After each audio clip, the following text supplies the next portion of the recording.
What does this?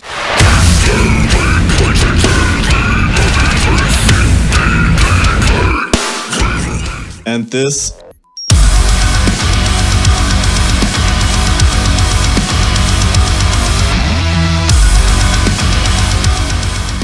Have in common? Well, they both fucking slap, but that's not the point. Well, it's kinda also the point, but you know, when you compare them back to back, it's kinda obvious, but then again, it also isn't, because apparently nobody talks about it. So, quick recapture if you don't know who LORNA SHORE is.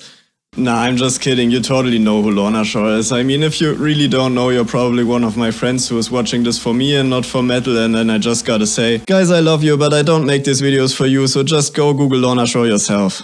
Anyways, since their breakthrough in 2021 with To the Hellfire, everyone is completely devastated and asking the same question. What are they doing right that my band isn't? And everyone is salty and jelly as fuck but hates to admit it, which is why they shit out these fuck tons of videos on YouTube left and right trying to explain LORNA SHORE's success as some part of a personal coping mechanism. Well, at least that's why I do it. So they are coming up with a variety of explanations for their success, and some of them are pretty good and some of them are kinda wild. Is it because their singer is not just incredibly disgusting at singing but also charismatic and a certified hottie? Or is it because they have memeable material fit for TikTok? Or is it their black metal inspired imagery and the emphasis on orchestral elements to their music? Well, yes, and yes, these are all good and valid reasons, but they all have one thing in common. They are not primarily about the music itself. But there's one reason, one absolutely unprecedented innovation within LORNA SHORE's music itself, hiding in plain sight, that not just sets them apart from other deathcore bands, but that really is an absolute paradigm shift in metal aesthetics in general that why ever nobody talks about. And that's weird, because everyone kind of feels that metal is not going to be like it was before LORNA SHORE, but nobody really seems to understand yet exactly what it is that has changed. Other people claim it's their music videos or their album concept, especially the lyrics, and yeah, I gotta say, when you listen really closely,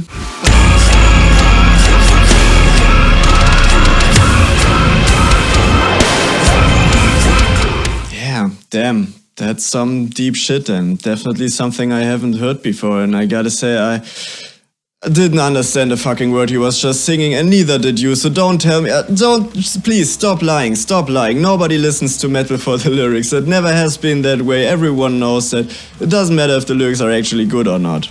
So it ain't the lyrics, it's also not the videos or the fact that they have concept songs or strong visuals or a charismatic frontman or the memeable material, even though that plays a major role, granted. The real reason is, LORNA SHORE succeeds at the one thing that heavy metal as a genre has always been about, and that's being heavy. And they have one special trick up their sleeve, one secret weapon, one absolutely new thing they pretty much single-handedly brought to the table, which makes them the most heavy metal band right now. And since you little brainlets have such a hard time figuring out what that is, I decided to, you know, step in and do it myself and finally explain to you in great length and detail what exactly was going on for the last 1.5 years. So what is the real reason that makes LORNA SHORE so incredibly heavy? Why can't you answer this question without understanding how electronic dance music works? Where did the drums go in the chorus of VOLA's Alien Shivers? How is Mick Gordon's BFG Division of the soundtrack for Doom 2016 laying the groundwork for LORNA SHORE's success 5 years later? And how is their music reaching a new evolutionary step in metal heaviness itself? These are the questions I will answer in this video, but first off, wait, damn, I'm so used to YouTube videos having sponsor segments right here that it kind of feels weird starting in a video without one, but yeah, I don't have a sponsor, so I'm going to answer the question right now. It's because they have 2 kick drums. Like, not a double bass, everyone has those, I mean like 2 different kick drums, you know, these bass drop breakdown indicator kind of thingies, like, and don't tell me they've been around forever in deathcore, they haven't. Like, yes, they have, but not like this, I mean, Jesus, just let me start somewhere else.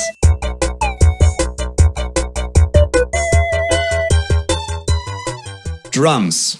What even are those? Everyone thinks they know what they are, but well, they don't. The single best explanation here on YouTube I heard on how drums work, and I don't mean how to play them, but what role they fulfill within a musical context, actually comes from the very not metal channel 8-Bit Music Theory. In his video on how to write for drums for non-drummers, the unnamed host, let's just call him 8-Bit for short, who is a drummer himself, states the following. The style of music dictates what kind of groove is appropriate, but in any style I think effective grooves have 3 distinct layers that I'm going to call the beat, the engine, and a constant.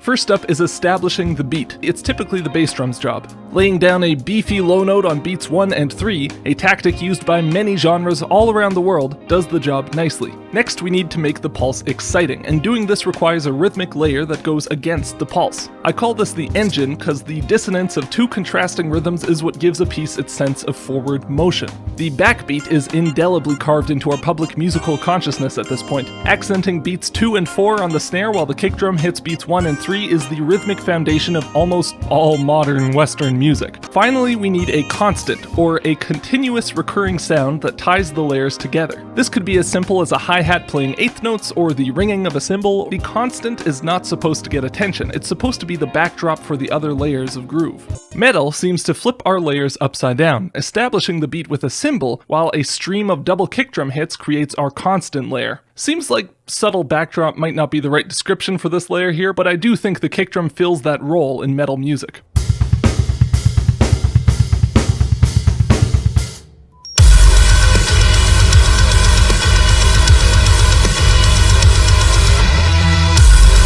This goes on for a while, and I recommend checking out the whole video, link is in the description, and just the fact that he pulls up BFG Division as an example but doesn't mention the one aspect this video is all about is just hilarious, because oh boy, we're going to talk about that song later. Anyways, the guy has made an absolutely crucial point here.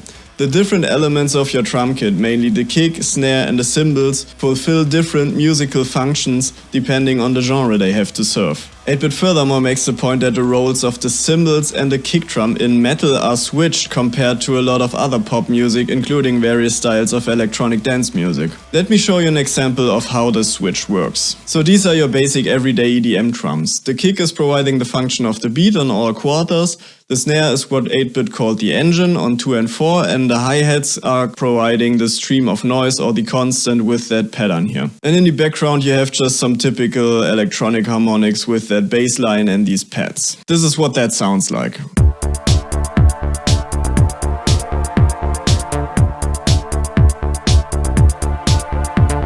Now I'm going to exchange the whole harmonic backdrop with some typical metal instrumentation with some guitars and bass, while also switching from the thick electronic drum samples to some tight metal drum samples. You notice the notes are still the exact same, so this is what this sounds like.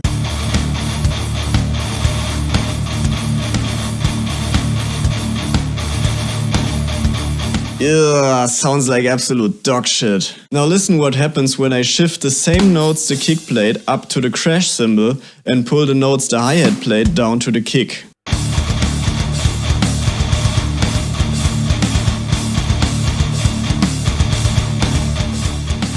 Well, now we're talking. This is why I call metal. Suddenly it works just fine. Isn't that fucking amazing? Let's actually just for fun keep the beat as it is and go back to the whole electronic instrumentation and look how it sounds now.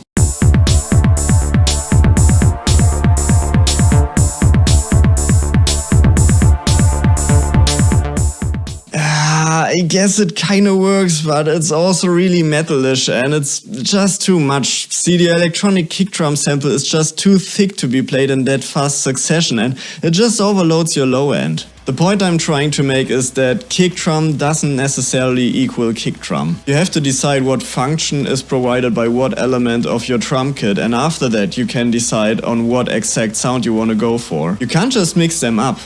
Or can you?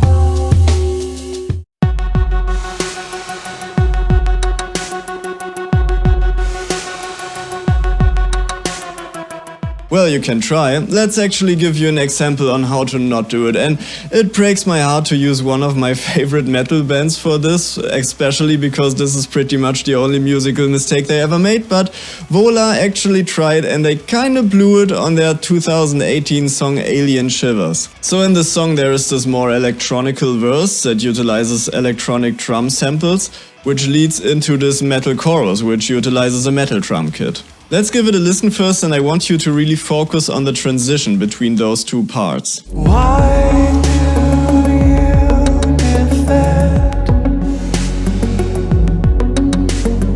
this contagious burden? Are you still here? This confrontation, killing the perfect world.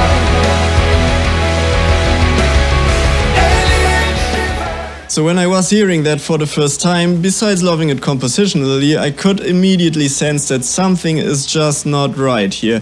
And well, being the smart as I am, I already knew what was going on, but just to make sure I took a look in the comment section, and I was not alone. The chorus needs to be brought out. The song is great, but the mix is really anemic in the chorus. All the punch just gets sucked out of it right when it should kick. Cool song, but what's up with the mix though? At 120 it should be one of the moments with the most impact, but it just kinda falls flat. Where did the drums go in the chorus? It did even spark a huge discussion, and everyone was coming up with different reasons. The mix was flat overall. I think it has to do with the unique guitar tone. The drums just disappear in the chorus. In the end, they settled to blame their favorite enemy and figured it was probably just some YouTube compression shenanigans. Well, spoiler alert, it wasn't. So where did the drums go in the chorus of Alien Shivers? It's actually simple. See, the electronic kick drum sample in the verse and the metal kick drum in the chorus are two very different kick drums with different sonic characteristics. That means two things. First, the electronic kick drum sample has a much bigger transient, which means it lasts longer. And second, it sits lower in the overtone spectrum, which kinda makes it more bassy. I actually tried rebuilding both these kick drums as close as possible, so these are not the original samples, so we can take a look at them in the spectrometer and really listen to them singled out. Let's listen to the transition again, and I will single out the kick drums here and there so you can really hear and see the sonic differences. Why do you defend this contagious?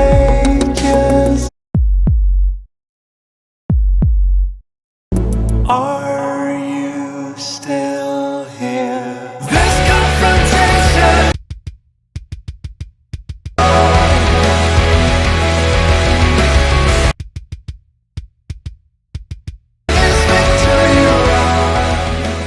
So over the course of the verse, your ears get used to that fat, juicy, low-sitting kick drum sound, and when the chorus hits, the metal kick drum just sounds tiny in comparison, which leaves you like, yo, hold on, where the fuck's my low end? Because everyone knows metal is more intense than electronic music, therefore the chorus should kick harder than the verse, and when it doesn't, it just kinda leaves your ears bummed out. I mean, they even put a break in there for a whole bar, but that wasn't enough for you to forget that fat, juicy kick drum you just heard. And I hear you saying, well, maybe the metal kick is just too weak in general, but the metal kick is actually totally fine. I mean, now that enough time has passed for you to forget the fat, juicy electronic kick drum, let's listen to the main riff of the same song with the same drums.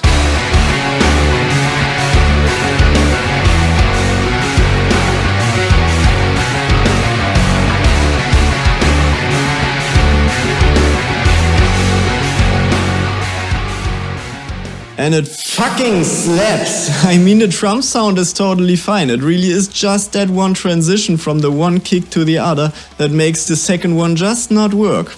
And that is because the two different functions these kicks fulfill. See, the kick in the verse is providing the function of the beat, and the kick in the chorus is providing the function of the constant, and they just couldn't pull off that switch convincingly. Because what could you have done here? Either you have to sacrifice the fatness of the electronic kick in order to not accidentally make it bigger than the metal kick, but rendering it far less exciting in the process, or you have to make the metal kick much fatter, which means in this case changing an otherwise completely fine working kick drum sound for the whole album and basically having to redo the whole album mix if you want to stay consistent. So they just said, fuck it, we are taking the risk and we are putting both kick drums in there with their different sonic characteristics and their different musical functions, and nobody will notice anyway, but well, we did, so they kinda blew it. I mean, it's not a huge disaster, it really is just that one transition of that one song, which, by the way, also totally works fine live. Trust me, I tested it 3 times already, but on the record, they kinda blew it. So I'm trying to make 2 points here. First, you cannot underestimate how good even the average person is in sensing when something is just off. Which means, second, the decision to include 2 distinct sounding kick drums within the same mix, especially in a metal context, is quite a risky one and a bigger deal than you would think. That's why you would usually just not do it, and that's why 95% of metal recordings value consistency over diversity and usually just stick to one set of drum sounds, whether they are recorded or sampled. And having 2 distinct kick drum sounds within the same metal style mix just doesn't work out. Except it does, because Mick Gordon did it 2 years earlier, and holy shit did he succeed.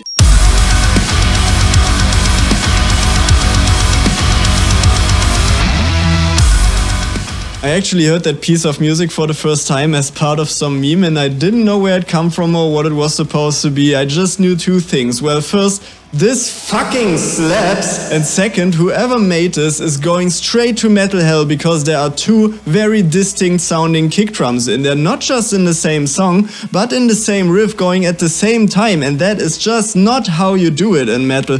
That is outrageous, that has never been done before, and it is just forbidden for one simple reason. One of the core characteristics in metal music is authenticity, and everything you hear on a record has to at least keep the illusion of being recreatable in practice. And now riddle me that one, how is anyone supposed to play double kick while also playing a third completely different kick on one? It's obviously impossible, because you only have 2 legs. And the emphasis here doesn't lie on impossible, it lies on obviously, because make no mistake, the vast majority of what you hear on a metal record these days is indeed impossible in practice, at least with that amount of precision and power. But that's not a problem as long as it seems like it would be theoretically playable in practice. But having 2 different kick drums going at the same time? That's obviously impossible, therefore it doesn't pass the authenticity test, therefore it can never be metal. And I swear to Satan, if that song would have been released in 2016 on a real metal album by a real metal band, people would have insisted that it is indeed some kind of crossover between metal and electronic music. And quite frankly, it is not metal. It's the soundtrack of a video game. Mick Gordon wasn't composing a metal album, but he was composing the Doom soundtrack. So he didn't have to stick to the metal rules, but rather to the very different rules of video game music. That's why he had the creative liberty to say, screw you guys, I'm going to put 2 distinct sounding kick drums in my song here, one fulfilling the function of the beat as in electronic music, the other one fulfilling the function of the constant as in metal, and I'm going to put them in the same riff, and it's going to blow your tits clean off, because I don't have to stick to metal rules here. Let's take a look at these kicks. The bigger electronic kick always comes on 1, and the smaller metal kick supports the rhythm of the guitars. This gets especially clear in the second part, where the guitar and the metal kick rhythm changes.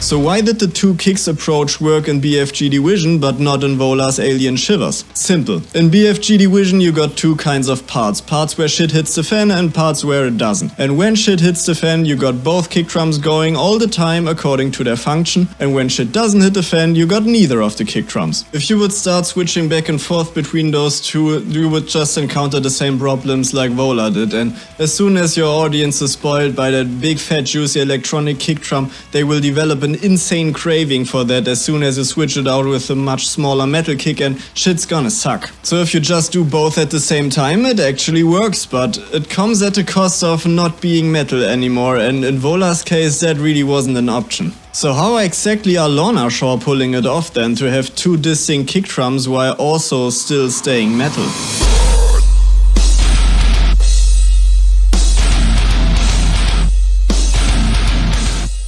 Well, first of all, the great popularity of BFG Division, not just as a video game soundtrack, but also as a meme for total heaviness itself, kinda cleared the path and made metal fans used to the feel of 2 kick drums. And it had to be something outside the metal framework to establish that sound first in order for metal bands like LORNA SHORE to implement it later and make it canon.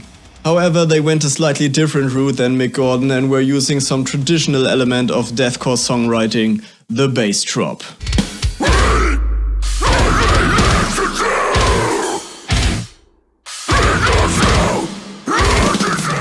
These bad boys have been around in the genre basically in forever and they fucking slap! Usually a bass drop happens at the climax of a song and indicates the central breakdown and is basically pointing out the exact moment to go full apeshit in the mosh pit. These bass drops are usually pretty rare and oftentimes just happen once per song, usually in the last third. I mean, to be fair, there was a time where bands used to spam them everywhere, but even then they were always tied to the beginning of a breakdown. Honestly, these bass drops just work the best when you listen to them in their natural habitat, which is some 2011 breakdown compilation on YouTube making use of that good old YouTube compression from back in the day. I mean, just listen to this beauty.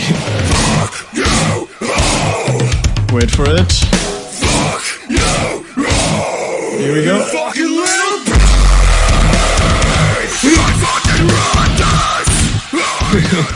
Oh, fucking gets me every time. I mean, they just have the same intensity like that explosion meme. So what are these bass drops anyways? Simply put, they're just some sine waves going lower in pitch till they fade out. You can build them yourselves or just use some 808 samples. I got a sample here. And you can already see 2 very important things that we touched on before. First, this thing goes on for a while, so the transient is really long. And second, it not just sits very low in the frequency spectrum, but exclusively low. So see, there is nothing going on up here. This is important because this gives us an idea on what function those bass drops fulfill. Let's begin by identifying what functions there are in metal to begin with. We already established that kick, snare and cymbals are distinct functions, leaving the toms out of the picture for now. Then you got bass and your left and right rhythm guitar, what I would say is kind of a split function, and then you have your melody function, which is either your vocals or whatever lead instrument you have. And yes, that's the same function. You will notice that there are rarely vocals and a lead guitar playing at the same time. And there you have it, the 3 classic roles of Western music. This is rhythm, this is harmony, and this is melody. And then you got the rest. Everything else, ambient guitars, synthesizers, orchestra, backing vocals, sound effects, these all go into the rest function. So our bass drop, well, it's clearly not a melody, nor does it have any harmonic content, and well, it does have some kind of rhythmical element to it, like it happens once. I guess technically that's rhythmical, but not really, so it just goes to the rest function with all the other sound effects. That being said, how are LORNA SHORE's bass drops different than that, and are they still even bass drops?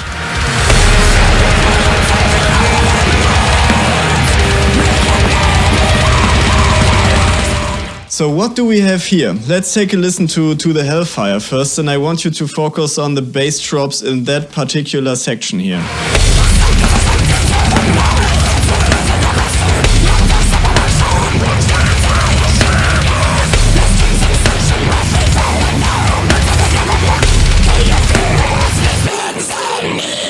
What do you notice here? Well, this fucking slaps, but also compared to the traditional bass drop, these ones are way less bassy and way more punchy and more high up and clicky, and also they don't stick around for that long, so the transient is rather short. And another thing, this section is not a breakdown, this section is not slow. We just observed that these bass drops usually indicate the beginning of a breakdown, but here they just hit every other bar right in this super dense rhythmical section. And this is no exception. Here you can see that these impacts are really happening pretty much all the time. I mean, a bit more in the breakdown sections and a bit more scarcely throughout here, but pretty much everywhere. And this goes on for the whole album. So what exactly are we looking at here? What exactly is this sound? Well, fortunately there's a short video here on YouTube by Schroeder, the guy who mixed that song, where he very briefly shines some light on these sounds. Lots of impacts. So we have the big swell into the first verse. we got extra everything. We got extra overheads. We have impacts. We have subs, and they're constantly going, right? Without it, it ends up being something where people can end up just meandering their attention on the song. But adding these things, adding these dynamics keeps the focus. It keeps the focus on the elements that are important and pulls you back in when you have an impact, let's say here at the beginning of these things. It just gives that song an extra bit of push where it needs to.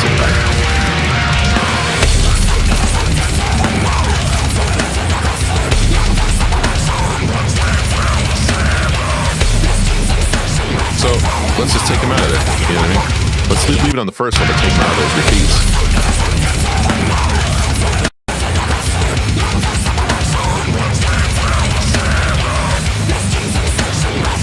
Oh, you miss them when they're gone. You miss them when they're gone, right? So as you can see, he actually stacks a variety of sounds, including your traditional bass drop. But what really pierces through the mix the most is that impact sample with that very short transient he got here. So I would argue this is the most important part of the impact sound he creates. Let's take a look at another song. In Sun Eater it gets even more obvious at times. We got again these impacts going throughout the fast parts, even though they are a bit more subtle in this one, but then in the breakdowns you can really hear what I mean. Listen to Sun Eater's final breakdown, and down here is just a visualization where the impacts come and where the regular kick comes, and you can already see that at times the impacts completely replace the kick.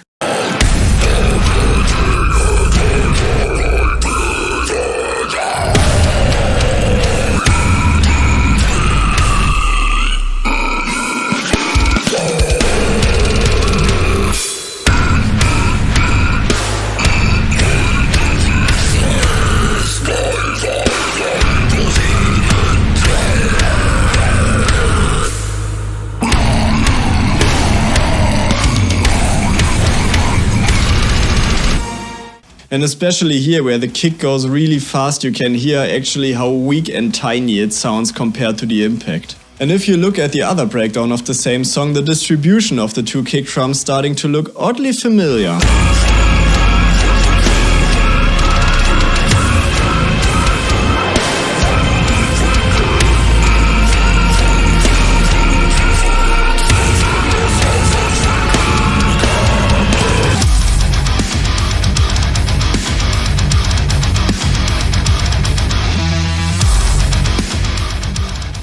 See, you got the big kick on one and the small kicks are doubling the guitars. It's just the exact same principle for both songs here. And yes, technically these impacts are just a bunch of samples, but ask yourself, what kind of function do these impacts fulfill? They're as short as a kick, they are all over the frequency spectrum with an emphasis on the low frequencies, and they happen throughout the whole song.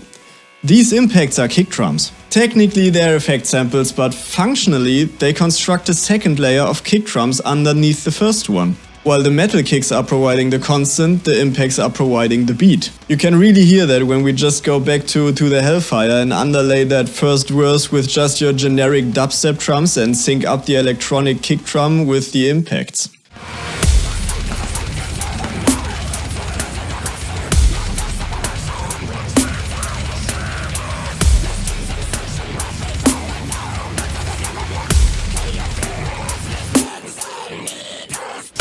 This is what you really feel here, not necessarily what you hear, but what you feel. And the difference to Mick Gordon's approach in BFG Division is that LORNA SHORE are utilizing these bass drops that are idiomatic to metal. That means that they feel natural in their environment, because as I said, bass drops have been around for decades. In BFG Division on the other hand, we clearly have a synthetic kick sample and also a synthetic snare sample, which are both really not natural to metal. And even though it works sonically, it doesn't quite feel like it's metal. LORNA SHORE does though, because these impacts evolved from bass drops, and bass drops are metal. And that really is what LORNA SHORE and especially Josh Schroeder brought new to the table. Now we know exactly what is happening, but why do we perceive this as so goddamn heavy?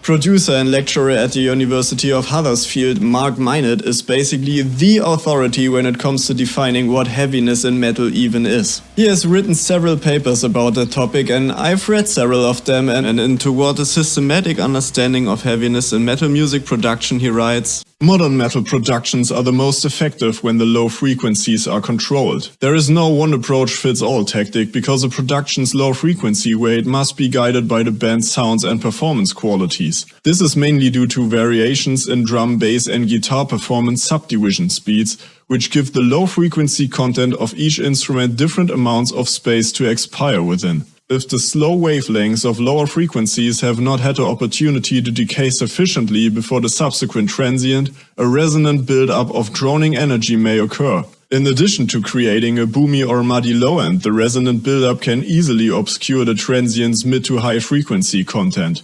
Consequently, faster performance subdivisions require more radical taming of the lower frequency content. A balance must be found between conveying the performance's energy through clarity provided by the high-frequency content and the extent to which low-frequency sonic weight contributes to the sound's perceived size. So to make it short, heaviness is related to sonic weight, is related to the low frequencies, which to a significant portion come from your kick drum. And there are exactly two ways you can go about it, either by being very fast but making the individual sounds quite small, or making the individual sounds super thick but going really slow about them so they have enough room to unfold. Or you are Mick Gordon or LORNA SHORE and just do both. See, this is why LORNA SHORE is heavier than everyone else right now, not just in quantity but in quality, because they managed to combine these two kinds of heaviness in a way that just hasn't been done before, which rightfully makes them top of the food chain right now. And honestly, if you want to be as heavy or even more heavy than LORNA SHORE, you gotta do it the same way. You're gonna need two distinct kick drums, that's just how things are going to be from now on. Seriously, if you listen to LORNA SHORE and then right afterwards listen to anything else deathcore, it will just sound flat, I mean check it out.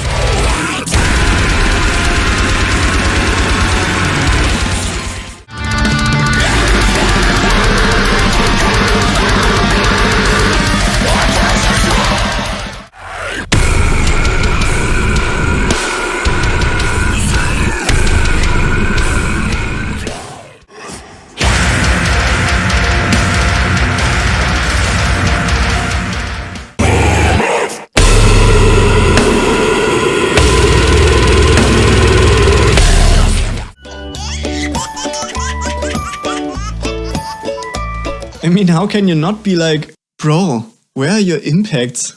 Oh my god, did you just forget your impacts? Cringe. Oh, you think you can be heavy without impacts? Okay, boomer, sure thing. So yeah, GG, Hank Schroeder, Josh, Schroeder, whatever, you did it. You made everything but LORNA SHORE sound not heavy anymore. Congratulations, you ruined metal for everyone. I hope you're proud of yourself, you fucking piece of shit. Jokes aside, not every deathcore band will copy that style right away, and slow heaviness and fast heaviness will still be things, and also your subjective preference will still be a thing, so if you happen to think anything else is more heavy, then that's totally fine as well. But LORNA SHORE, and especially Josh Schroeder, just opened up a new discipline of hybrid heaviness for extreme metal bands to compete in. And it's already happening, I mean check out this very young deathcore band of Sulfur.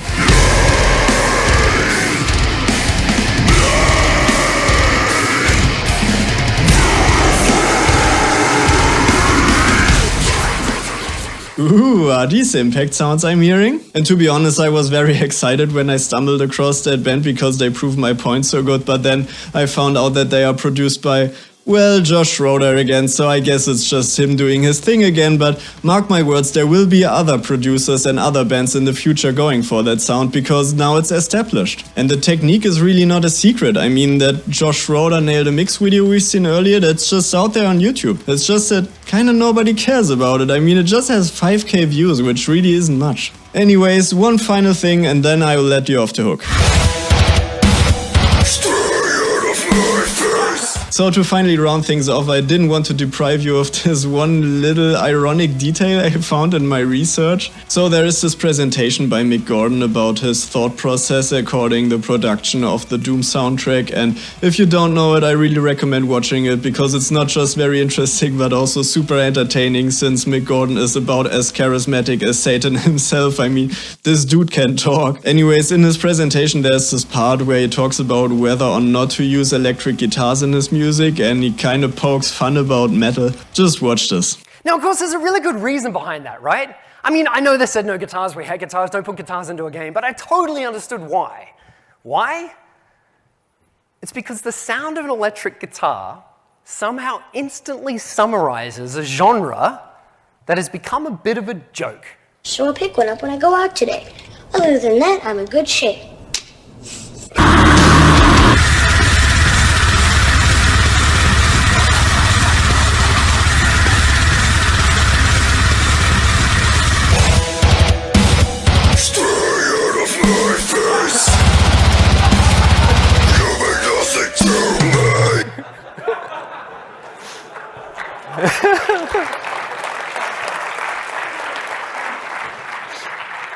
So, I mean, you can instantly see why. No developer wants to be associated with such a joke, right? I mean, it totally makes sense. So, that meme at the end?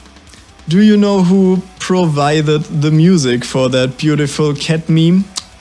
That, my friends, is the song Life of Fear from the 2012 Bone Kingdom EP by our boys LORNA SHORE. That's right, this is Mick Gordon making LORNA SHORE the butt of a joke about how generic metal has become in the presentation, where he explains how he made the music that laid the aesthetic groundworks for LORNA SHORE's success 5 years later. Holy fucking shit, I love music.